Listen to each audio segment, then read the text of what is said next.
How to buy unicorn PEPE dust token. So this token came under the symbol of UPD. Now before we start, this is not financial advice.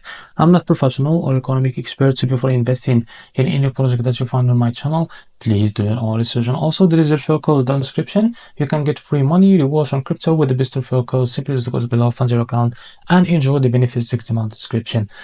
So before going on buy this token, make sure to check the REX account and keep following their updates about this token. Go and check their Telegram channel too. They include it on their REX account.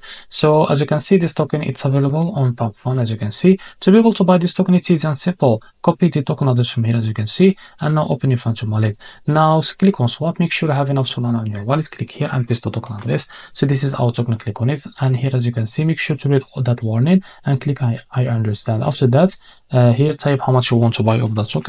So here you will be able to see how much you receive of that token. After that, select the provider, for example Jupiter. Make sure to read all of that information here. After that, click on swap, and you will be able to redirect to the Jupiter provider page to be able to buy this token. If you face an issue, go back to this page with the slip patch from here or custom it, because most of the issues came from the slip patch, and after that you can be able to buy this token without any issue. So this is how to buy UPD token. If you found this very helpful, please like and subscribe. See you next video.